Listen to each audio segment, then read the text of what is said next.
হলুদের জল কেন পান করা উচিত? হলুদের জল পান করার অনেক উপকারিতা রয়েছে।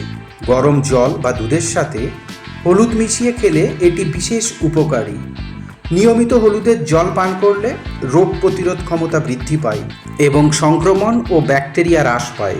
হলুদ সাধারণত কুসুম গরম জলের সাথে সামান্য মধু এবং লেবুর রস মিশিয়ে পান করলে ভালো ফল পাওয়া যায়। সকালে খালি পেটে জলের সাথে সামান্য হলুদ মিশিয়ে পান করলে প্রদাহের সমস্যা কমে। নিয়মিত ব্যায়ামের আগে আধা চা চামচ হলুদ জলে মিশিয়ে পান করলে এটি ওজন নিয়ন্ত্রণে সাহায্য করে। হলুদে থাকা কারকিউমিন প্রদাহ এবং জয়েন্টের ব্যথা কমায়। এর স্বাস্থ্যের জন্য ভালো উপকারিতা রয়েছে। নিয়মিত হলুদের জল পান করলে ত্বক শুষ্ক হবে না এবং হলুদের জল বার্ধক্য বিরোধী সিরাপের মতো কাজ করে এবং ত্বকের রং উজ্জ্বল হয়। হলুদের জল পান করলে হৃদরোগ বা হার্ট অ্যাটাকের ঝুঁকি কমে।